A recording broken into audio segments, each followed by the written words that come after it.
Najua kuna watu wamezoea kusema Mungu anaendaka polepole. Mungu si wa polepole. Halo, Mungu tunayemtumikia ni Mungu anayeenda kwa mwendo wa kasi. Tuseme amen.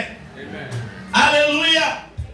Mungu tunayemtumikia ni Mungu anayeenda kwa mwendo wa kasi.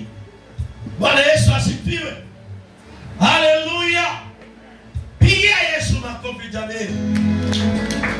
Mungu tunayemtumikia ni Mungu anayeenda kwa mwendo wa kasi. Bwana Yesu asifiwe. Haleluya. Na nitaishikanisha pamoja, ni mpaka uwe na maono.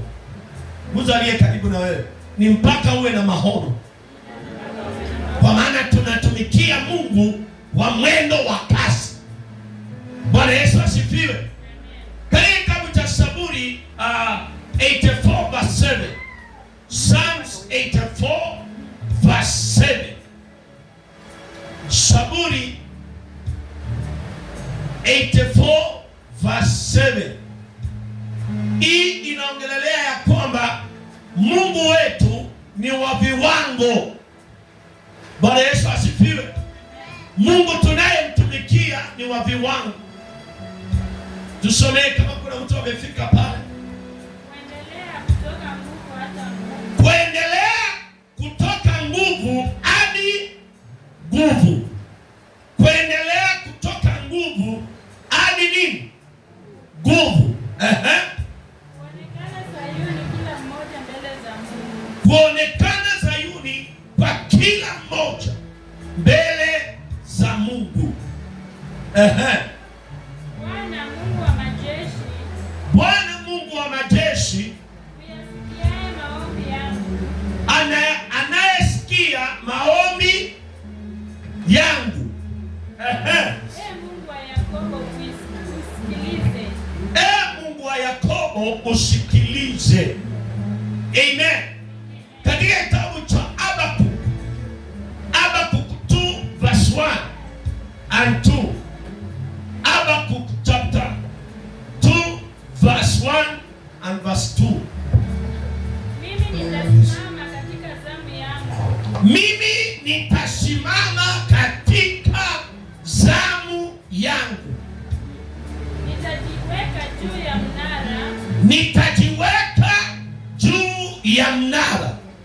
Nitaangalia ili nione atakaloniambia na jinsi nitakavyojibu katika habari ya kulalamika kwangu. Bwana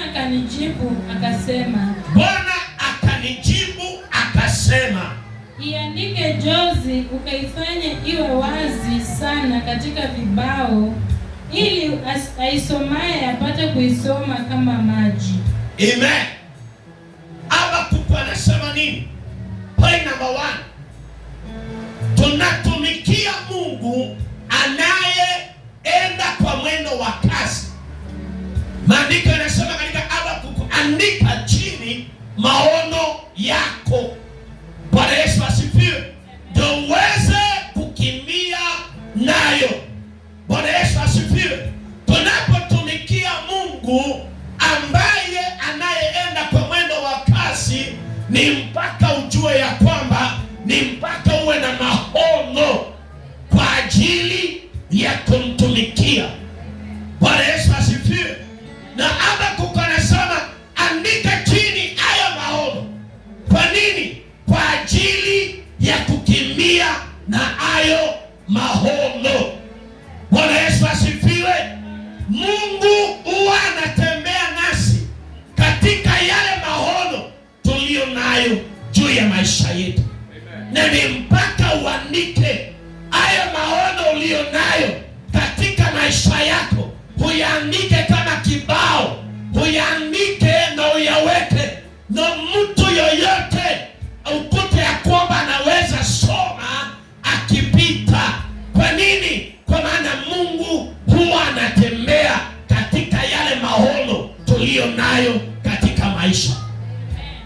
Haleluya. jirani yako na umwambie usiregee, andika chini maono yako. Haleluya. Tuko 2026. Kuna mambo Mungu nataka kutendee. Hayo mambo yaandike chini. Haleluya. So nisaidie kuhubiri pamoja na ambaye ameketi karibu na wewe. Mwambie tafadhali, dada yangu, andika chini maono yako. Usikae maisha tu ya kujiachilia tu.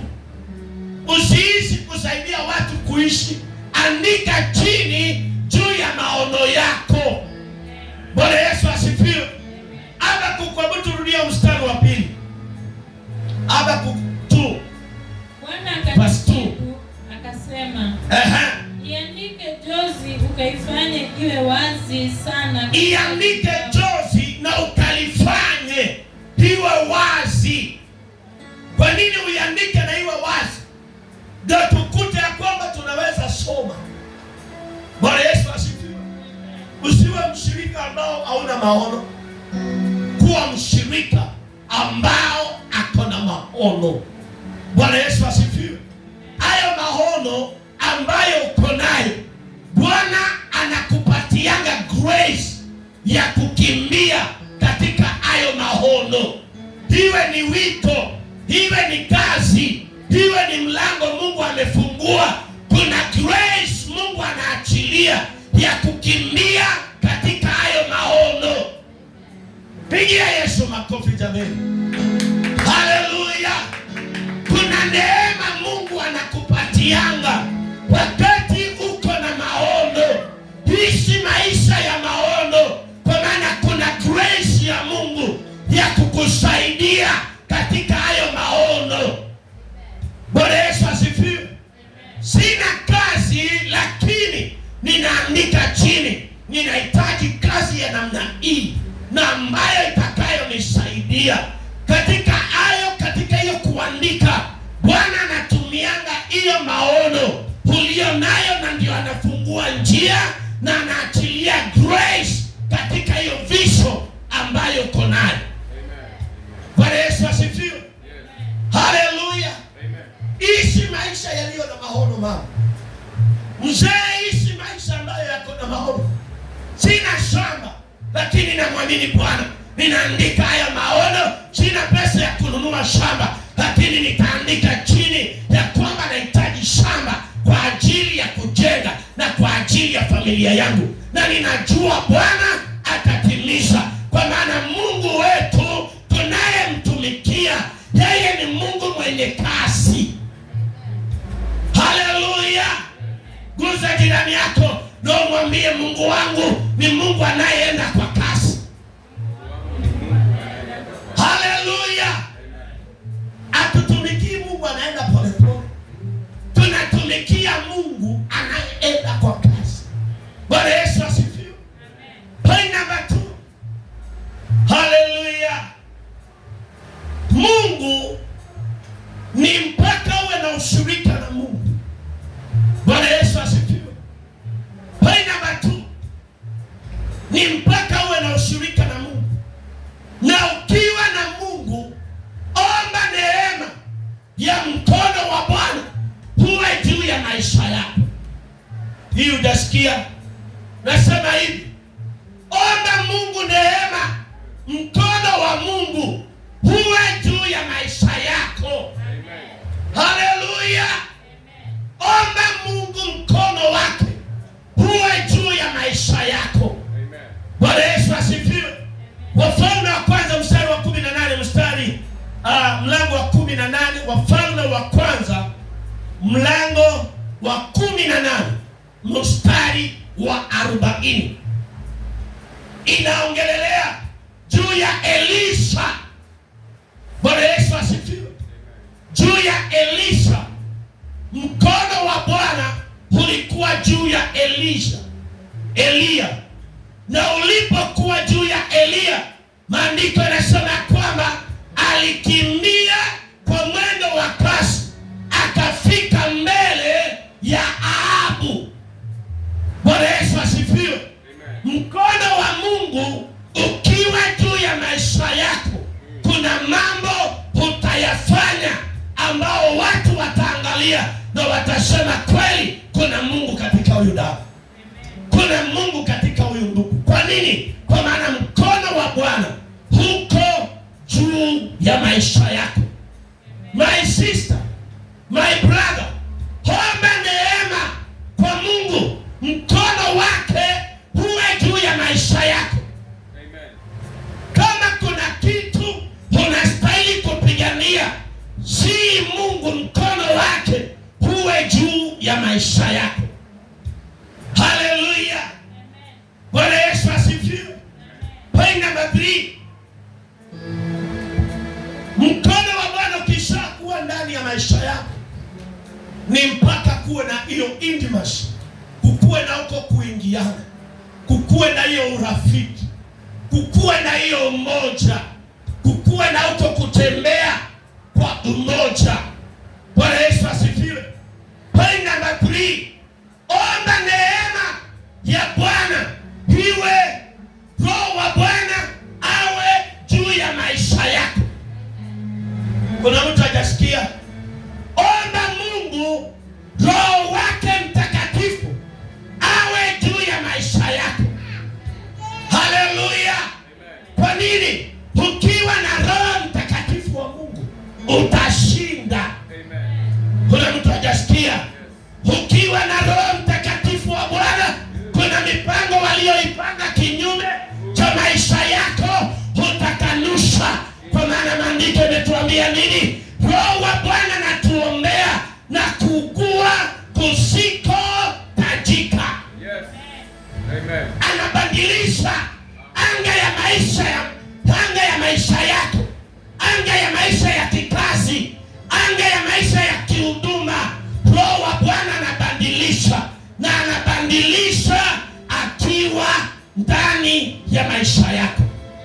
Katika kitabu cha Matendo ya Mitume mlango wa 10 mstari wa 38, Roho wa Bwana alikuwa juu ya Mungu. Haleluya. Roho wa Bwana alikuwa juu ya Yesu Kristo. Bwana Yesu asifiwe. Maandiko yanataja kwamba aliomba until damu na jasho ya damu ikatiririka. Na maandiko yanasema nini? Alitiwa nguvu. Bwana Yesu asifiwe. Najaribu kwenda kwa haraka ndio niweze kumaliza kwa muda unaostahili. Bwana Yesu asifiwe. Kwa hiyo point number 3, ukiwa na maono, ukishakuwa na maono. Point number 1, ukishakuwa na maono, mkono wa Bwana. Point number 2, uwe juu yako. Point number 3, Roho wa Bwana awe juu ya maisha yako. Hali zinabadilika. Why? Kwa maana sio wewe unayeishi, ni Kristo anayeishi ndani ya maisha yako. Haleluya. Zeka baganda bazonto. Unapoomba katika Roho, kuna vitu zinahamishwa, kuna ngome zinaondolewa, kuna misingi inabomolewa, kuna misingi mpya inajengwa. Kwa maana sio wewe, ni Kristo anayeishi ndani ya maisha yako. Haleluya. Shangilia Yesu jameni. Zeka bagande begede bosantara baganda. Roho wa Bwana atakusaidia kuingia ndani ya siri ya mambo yaliyofichika ndani ya ufalme wa Bwana. Haleluya. Amen. Pigia Bwana makofi jameni. Point number 4 ni mpaka uweke agano na Bwana. Haleluya. Hii ndio mtihani mkubwa. Ni mpaka uweke agano na Mungu katika maisha yako. Kuwa mtu ambaye unaweka agano na unatimiza. Hiyo ni point number 4. Katika kitabu cha Mwanzo 26 mstari wa 12 na mstari wa 13. Mwanzo 26 mstari wa 12 na mstari wa 13. Kama kuna mtu amefika pale, tusomee. Mwanzo 26. Mwanzo 26:12 mstari wa 12 hadi 13. Isaka akapanda mbegu katika nchi ile. Isaka akapanda mbegu katika nchi ile. Akapata mwaka ule vipimo 100 kwa kimoja. Akapata vipimo 100 kwa kimoja. Bwana akambariki. Bwana akambariki. Na mtu huyu akawa mkuu, akazidi kustawi. Akawa mkuu na akazidi kustawi. Anastawi kwa nini?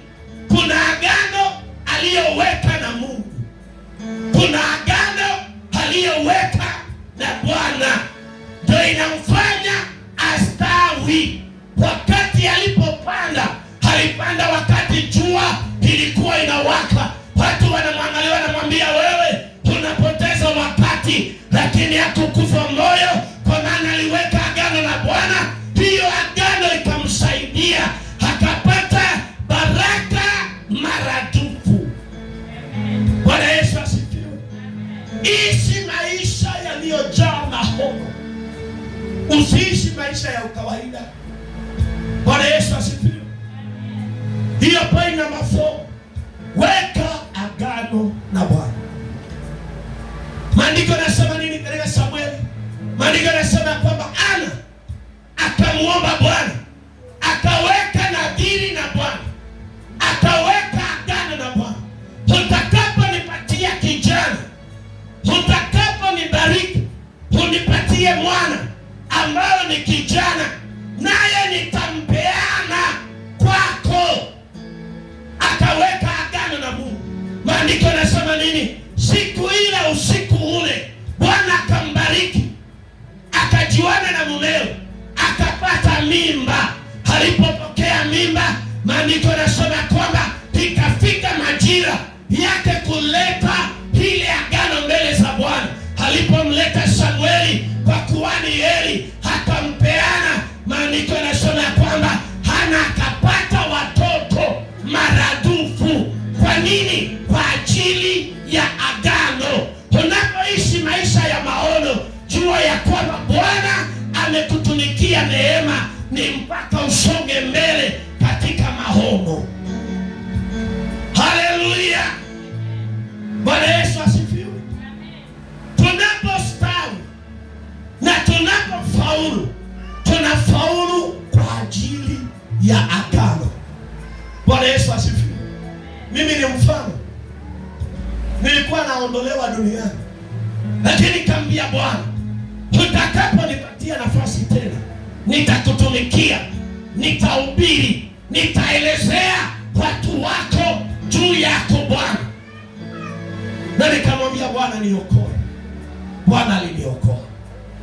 Hii ni testimony iliyo hai. Agano inafanya kazi.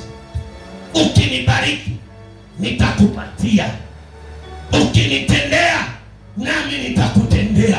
Agano inafanya kazi hivyo, na ina nguvu sana.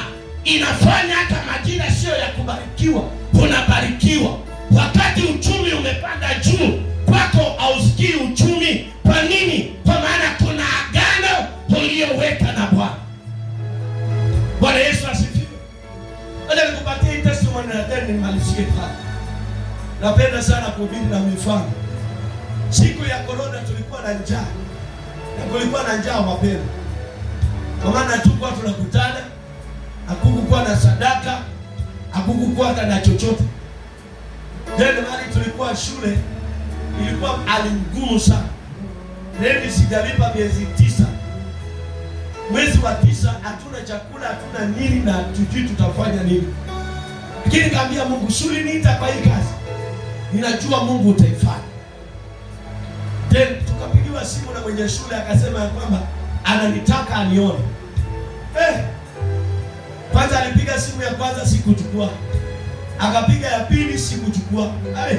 Akapiga ya tatu nikasema acha nichukue. Nikashika. Nikamwambia mke wangu usiushike, usikia anasema nini, labda niitisha pesa zao za rent. Kwanza akaniambia wewe jikaze, wewe chukua simu ongea na yeye. Vile atakwambia wewe fanya vile atakwambia. Kumbe Mungu amefanya njia yetu tupate chakula hiyo siku. Bwana Yesu asifiwe. Mimi naitiwa shopping wamenifanyia. Then naogopa. Mimi nateseka kwa moyo wangu, sijui tutakula nini, tutavaa nini, tujui maisha vile inaenda na vile kumekuwa. Then nasema hii iwezekana. Then nikachukua simu na nikaitikia. Then kwenda nikaambia mama Wasi, wewe kuja tuongee hapa. Nikamtenga na director. Director najua ni mkali, atanisomea na ataniaibisha. Nikasema aje niongee na mama Wasi, nimuite kwa class tuongee na mama Wasi. Then nikimaliza kuongea na mama Wasi, then mama Wasi apelekee director report ile nimemwambia hatuna pesa na tujui tutafanya aje. Sasa ile nimemchukua tunaenda kuingia kwa room tuongee. Director naye ndio huyo amenifuata nyuma. Akaingia na mimi. Sasa nikaambia mama Masi, hii hali ambayo tuko si nzuri. Na hali sio nzuri na tunaamini Mungu.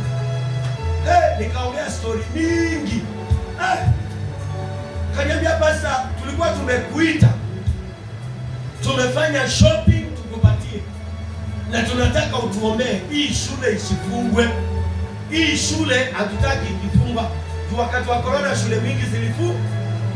Akaniambia basi tuombee tusikose kazi na shule zifunguliwe na turudi katika kazi yetu na tupate mshahara na tuendelee mbele. Lakini mimi kama mtu naenda na ile shida ambayo niko nayo. Sikia, Mungu anajua unayoyapitia. Anataka uwe na maono ya kusonga mbele. Wacha kukata tamaa.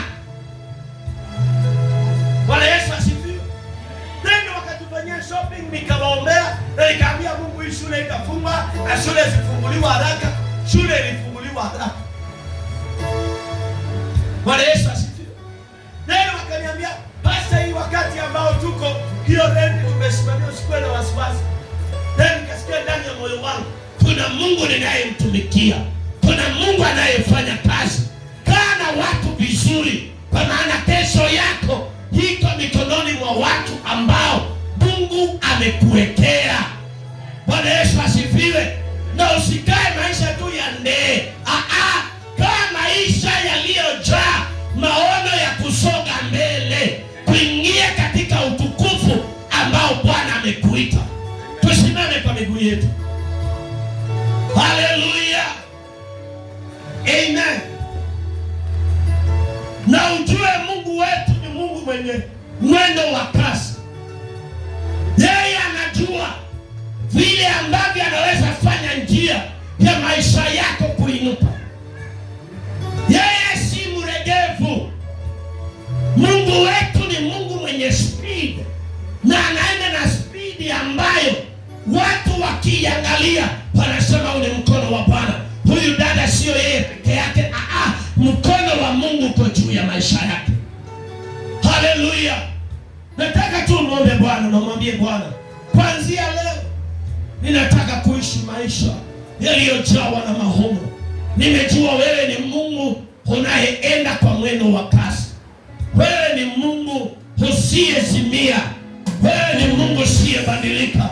Mwambie Bwana, nisaidie katika maono ambayo nimekuwa nayo. Hata Mungu ametuambia ya kwamba tuyaandike chini hayo maono na tuyaweke yaweze kusomeka, kwa maana Bwana atayatimiza. Wakati tuko na maono, Bwana huwa anayatimiza. Na anayatimiza kwa nini? Anayatimiza kwa maana tumeyaandika na tumeyanakili na tumeyaombea, naye Bwana anaingia kuyatenda. Haleluya. Inua mikono yako tu mbele za Bwana. Jiachilie tu mbele za Bwana. Mwambie Bwana, nisaidie kuanzia leo niishi maisha yaliyojaa maono. Niishi maisha yaliyojawa na maono. Kwa maana Mungu wetu ni Mungu mwenye mwendo wa kasi. Mwambie Bwana, nisaidie kuanzia leo. Ninaomba rehema, mkono wako uwe juu yangu.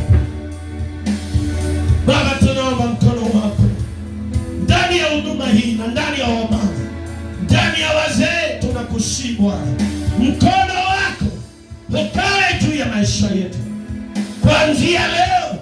Ninaomba Bwana, mkono wako wa neema ukafanye kazi juu ya maisha yangu. Mkono wako wa neema ukafanye kazi juu ya maisha yangu Bwana. Jehova, ninaomba neema, ninaomba huruma zako, ninaomba kwa ajili ya wazee na vijana, mkono wako ukawe juu yao. Ninaomba mkono wako Mungu ukawe juu ya kanisa hili, ndani ya vijana na wamama na wazee hawa Bwana, wakakuone katika nchi ya watu walio hai, na sifa na utukufu Bwana zikaweza kukurudia Mfalme. Tunakuinua na tunakuabudu kwa maana wewe ni muweza wa yote, na ni katika jina la Yesu Kristo wa Nazareti tunaomba pamoja hata na kuamini. Amen. Hallelujah. Pigia Yesu makofi jameni. Yes. Gusa jirani yako na umwambie, ishi maisha yaliyojaa mahono. Amen. Ishi maisha yaliyojaa nini? Na unasema Nairobi sitaondoka kama sina ploti yangu. Nairobi siondoki mtu wa Mungu kama sina ploti zangu nimejenga. Hayo ni maisha yaliyojawa na mahono ya kusonga mbele. Pigia Bwana makofi. Amen. Hallelujah.